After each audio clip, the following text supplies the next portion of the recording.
Halo semuanya, pada video kali ini kami ingin memberitahukan tentang biografi Ibnu Rushd. Pertama-tama, kami ingin memperkenalkan diri terlebih dahulu. Saya Eugene nomor presensi 12 dan teman saya Laura nomor presensi 24. Ibnu Rushd memiliki nama panjang Abu Al-Walid Muhammad bin Ahmad bin Rushd. Ia dikenal sebagai ahli hukum, seorang filsafat, ahli bahasa, ahli fisika, ahli astronomi, dan juga menguasai hukum kedokteran. Ibnu Rushd atau yang memiliki nama lengkap Abu Al-Walid Muhammad bin Ahmad bin Rushd disebut sebagai Averroes di dunia barat. Terjadinya metamorfosis nama Ibnu Rushd atau menurut transliterasi standar Latin Ibnu Rushd menjadi Averroes adalah akibat rentetan dalam proses penerjemahan. Kata Arab Ibnu oleh orang Yunani diucapkan seperti kata Ibrani Aben, sedangkan dalam standar Latin Rushd menjadi Rosh. Nama Ibnu Rushd menjadi Aben Rosh, maka melalui asimilasi huruf-huruf konsonan dan penambahan sisipan sehingga akhirnya menjadi Averroes. Ia lahir di Cordova, ibu kota Andalusia, wilayah Islam di ujung barat benua Eropa pada tahun 526 Hijriah sampai tahun 595 Hijriah. Ketika itu, Spanyol atau Andalusia menjadi salah satu pusat peradaban Islam yang cukup diperhitungkan dan gemilang. Serta dari kota itu juga terlahir banyak ilmuwan-ilmuwan muslim besar. Ia lahir dan dibesarkan dalam keluarga ahli fikih. Ayahnya seorang hakim. Demikian juga dengan kakeknya, Muhammad bin Ahmad, sangat terkenal sebagai seorang ahli fikih. Sang kakek dengan cucunya mempunyai nama yang sama, yaitu Abu Al-Walid. Ayah Ibnu Rushd, Ahmad Ibnu Muhammad, merupakan seorang fikih dan juga seorang ahli hukum yang cukup berpengaruh di Cordova. Banyak saudaranya menduduki posisi penting di pemerintahan. Latar belakang keluarganya itulah yang sangat mempengaruhi proses pembentukan tingkat intelektual Ibnu Rushd di kemudian hari. Yusuf Musa mengemukakan sekurang-kurangnya 3 nama keluarga itu yang menjadi bintang di dalam sejarah Andalusia, yaitu nomor 1, nama kakeknya yang sama dengan Ibnu Rushd, yaitu Abu Al-Walid Muhammad bin Ahmad bin Rushd, seorang ahli fikih dan ahli ilmu hukum yang terkenal. Ia diangkat menjadi imam besar di Masjid Jami di Cordova. Di kalangan pemerintah, ia diangkat menjadi hakim agung. Buku yang dikarangnya yang terkenal bernama Muqaddamat. Nomor 2, ayahnya yang bernama Ahmad. Karena keahliannya di bidang ilmu fikih dan hukum, pemerintah Andalusia tetap menyerahkan kepadanya jabatan hakim agung. Nomor 3, Ibnu Rushd yang lahir dalam keluarga sarjana besar, sebagaimana yang sudah disebutkan. Semua kebesaran dari keluarga ini, baik di ranah kesarjanaan maupun kedudukan di dalam negara. Ibnu Rushd yang merupakan puncak kebesaran dan kesarjanaan Islam di dalam keluarganya, juga di dalam sejarah Andalusia khususnya dan dunia Islam umumnya. Ibnu Rushd pertama kali belajar sewaktu kecilnya adalah di rumahnya sendiri. Ayahnya adalah guru pertama baginya yang mengajari ilmu-ilmu agama. Dari ayahnya, ia belajar ilmu-ilmu fikih, usul, bahasa Arab, ilmu kalam, dan adab. Tidak ada suatu keterangan yang memberi kepastian sampai umur berapakah Ibnu Rushd belajar di rumah. Sesudah itu, ia mulai memasuki madrasah yang ada di kota kelahirannya, Andalusia, ibu kota Cordova. Dan tidak pula dapat dipastikan kapankah ia mulai belajar ilmu-ilmu umum di luar ilmu-ilmu agama yang ia dapat dari ayahnya. Pada usia 18 tahun, Ibnu Rushd berpergian ke Maroko, di mana ia belajar kepada Ibnu Tufail. Dalam bidang ilmu tauhid, ia berpegang pada paham Asy'ariyah. Setelah menyelesaikan pelajaran di rumah, yaitu di bawah bimbingan ayahnya, Ibnu Rushd melanjutkan ke jenjang yang lebih tinggi, yaitu di Universitas Cordova. Sejarah tidak menyebutkan secara terperinci pada usia berapakah ia masuk ke sekolah dan kemudian dilanjutkan dengan pergi ke universitas. Tetapi Ibnu Rushd menerangkan bahwa dari universitas ia melangkah ke masyarakat adalah ketika ia berusia 28 tahun. Setelah mengantongi ijazah dari Universitas Cordova, Ibnu Rushd telah menjadi sarjana yang telah benar-benar matang pendidikan agamanya dan juga menerima pelajaran-pelajaran ilmu-ilmu umumnya. Ia telah mengharumkan nama universitasnya, bahkan ia merupakan pionir sekaligus bintang harapan yang bersinar terang di tengah angkasa ilmu pengetahuan yang sangat luas dan tidak bertepi itu.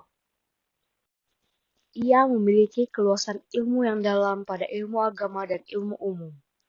Pada ilmu agama, contohnya ilmu fikih, ilmu teologi, ilmu sastra, ilmu tasawuf, dan ilmu filsafat. Pada ilmu umum ada ilmu kedokteran, ilmu filsafat, ilmu astronomi, ilmu eksak, dan ilmu logika. Meskipun namanya terkenal tinggi di kalangan sarjana-sarjana dan filsuf-filsuf Eropa, dan termasyhur sebagai komentator bagi buku filsuf Yunani, Aristoteles, tetapi ia hanya mengetahui bahasa Arab saja. Dengan bahasa itu, ia menerjemahkan karangan-karangan Aristoteles dan menulis sebuah karangan dalam berbagai ilmu yang banyak jumlahnya. Dan dengan bahasa Arab itu pula ia mengajar mahasiswa-mahasiswanya di Universitas Cordova atau di rumahnya sendiri, yang terdiri dari orang-orang berbagai macam bangsa dan memakai berbagai macam bahasa. Selama hidupnya, Ibnu Rushd tidak pernah berhenti belajar. Mulai dari kecil hingga beranjak waktu dewasa, ia tetap bertekun mencari ilmu pengetahuan. Hanya 2 malam ia melepaskan buku dari tangannya, dan berpisah sejenak dari aktivitas membaca, berpikir, dan menulis. 1 hari pada waktu ayahnya meninggal dunia, dan 1 hari lagi ialah di malam pertama dan hari pernikahan. Dalam berbagai karyanya, ia selalu membagi pembahasannya dalam 3 bentuk, yaitu komentar, kritik, dan pendapat. Ia adalah seorang komentator sekaligus kritikus ulung. Ulasannya yang terkenal adalah terhadap karya-karya Aristoteles. Ia tidak semata-mata memberi komentar, tetapi juga menambahkan pandangannya sendiri. Suatu hal yang belum pernah dilakukan oleh filosof lain sebelumnya. Namun, amat disayangkan, karangannya sulit ditemukan. Dan sekiranya yang ada sudah diterjemahkan orang ke dalam bahasa Latin dan Hebrew, bukan dalam bahasa aslinya, yaitu Arab. Penyebabnya adalah tragedi yang menimpa Ibnu Rushd ketika dirinya diadili dan dibuang ke Lucena, dan semua buku karyanya yang mengandung filsafat dimusnahkan. Tragedi kedua adalah di saat penaklukan wilayah Andalusia oleh Raja Ferdinand II dan Ratu Isabella, Jenderal sekaligus Kardinal Ximenes, yang merupakan seorang Kristen fanatik, memenangkan pertempuran kala itu dan membakar habis buku-buku yang berbau Arab, dan sudah pasti buku-buku Ibnu Rushd masuk di dalamnya. Ada sebagian karya yang berhasil diselamatkan. Penyelamatan itu diperkirakan dilakukan oleh mahasiswa Ibnu Rushd atas penghormatan dan rasa simpati mereka terhadap pemikiran Ibnu Rushd. Buku-buku itu akhirnya dibawa ke Universitas Toledo di Spanyol dan Palermo di Sisilia, yang ketika itu menjadi pusat penerjemahan karya-karya intelektual Muslim. Disinilah karya-karya Ibnu Rushd dialih bahasakan ke bahasa Latin. Karya-karya asli pemikiran Ibnu Rushd meliputi berbagai bidang. Di antaranya adalah Tahafut at-Tahafut. Buku ini merupakan magnum opus dan puncak kematangan pemikiran filsafat Ibnu Rushd. Isi buku ini merupakan serangan balasan Ibnu Rushd atas kecaman Al-Ghazali terhadap para filsuf. Yang kedua ada Fasl al-Maqal Fima Bain Al-Hikmah wa As-Syariah min Al-Ittisal. Buku ini berupaya menunjukkan adanya persesuaian antara filsafat dan syariah, menawarkan satu pandangan baru yang sama sekali orisinal dan rasional, dalam arti mampu menangkap dimensi rasionalitas baik dalam agama maupun dalam filsafat. Yang ketiga ada Al-Kasifan Manahij al-Adilah fi Aqaid al-Millah. Buku ini menjelaskan tentang pendirian aliran-aliran ilmu kalam dan kelemahan-kelemahannya. Yang keempat, Bidayah al-Mujtahid wa Nihaya al-Muqtahid. Dalam buku ini, Ibnu Rushd membahas permasalahan fikih dengan metode perbandingan. Yang kelima, Mukhtasar al-Mustasfa fi Usul al-Ghazali. Yang keenam ada Risalah Al-Kharaj. Yang ketujuh, Kitab Al-Kaliyah fi Atib. Dalam buku ini, Ibnu Rushd menguraikan berbagai permasalahan kedokteran. Yang kedelapan, Daminah-i Mas'alah Al-Im Al-Qadim. Buku ini merupakan appendix mengenai ilmu kadimnya Tuhan. Yang kesembilan, Mawalah fi Ittisal Al-Qalb Al-Insan. Yang kesepuluh, Al-Da'aw. Buku ini berbicara tentang hukum acara di pengadilan. Yang ke-11, Makasib Al-Muluk wa Al-Murabin Al-Muharamah. Buku ini berbicara tentang perusahaan negara dan sistem-sistem ekonominya yang terlarang. Yang ke-12, Durusun fi Al-Fiqih. Buku ini membahas beberapa masalah fikih. Di antara karya-karya ulasannya yang masih bisa terlacak adalah yang pertama ada Urjuzaf fi Atib, yaitu ulasan Ibnu Rushd atas syair-syair Ibnu Sina dalam bidang kedokteran. Yang kedua ada Kitab Al-Hayawan, berisi komentar atas karya Aristoteles De Anima. Yang ketiga adalah Syarah As-Sama wa Al-Alam, berisi komentar atas karya Aristoteles berjudul De Caelo et Mundo. Yang keempat adalah Al-Kaun wa Al-Fasad, komentar atas karya Aristoteles berjudul De Generatione et Corruptione. Yang kelima ada Talkhis As-Sama wa At-Tabi, berisi komentar ringkasan atas karya Aristoteles berjudul Fisika. Yang keenam ada Talkhis Mabad At-Tabiyah, berisi komentar pendek atas karya Aristoteles berjudul Metafisika. Yang ketujuh, Talkhis Kitab Al-Akhlaq li Aristotelis, berisi komentar singkat atas karya Aristoteles berjudul Etika Nikomakea.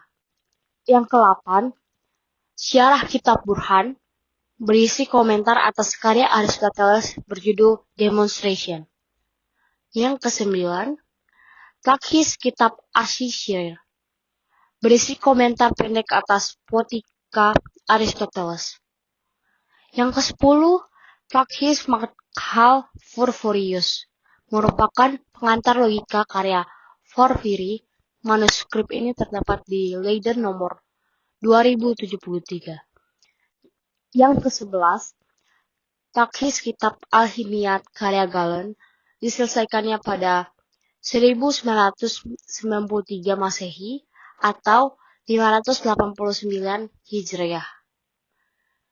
Yang ke-12, Talkhis Kitab Al-Makulat atau kategori. Manuskrip ini terdapat pada perpustakaan Leiden dan Florence.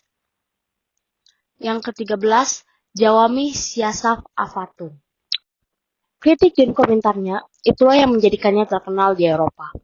Ulasan-ulasannya terhadap filsafat Aristoteles berpengaruh besar di kalangan ilmuwan Eropa.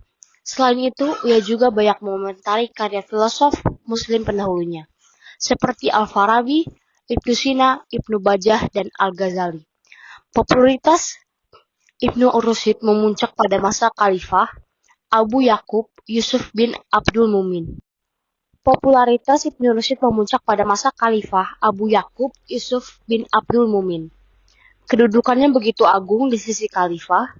Kedudukannya semakin meningkat setelah Khalifah Al-Mansur Abdul Yusuf Yaqub menggantikan ayahnya. Sayangnya, selang tak begitu lama, timbul kecurigaan terhadap Ibnu Rushd dan akidahnya. Ini merupakan awal dari rentetan fitnah dan hukuman buang baginya. Ia dipenjara di kota Alisana atau Lucana, Spanyol, tempat pembuangan orang-orang yang akidah serta pemikirannya mengganggu ketentraman negara. Hal yang tentunya menyakitkan hatinya adalah perintah untuk membakar semua bukunya. Masyarakat dilarang mempelajari selain yang bersifat pengetahuan murni seperti kedokteran, matematika, dan astronomi. Kemudian ia diasingkan ke Marrakesh. Ia meninggal dan dimakamkan di situ. 3 bulan kemudian, Jenazahnya dipindahkan ke Cordova. Keranda dan sisa-sisa bukunya diangkut kiri kanan punggung seekor keledai. Sepeninggalan Ibnu Rushd, bagaimana lagi tidak ada filosof Muslim di dunia Sunni, khususnya di bagian barat atau Andalusia. Dengan hilangnya Islam dari Andalus atau Spanyol, hilang pula kekuasaan dan kejayaan Islam di barat.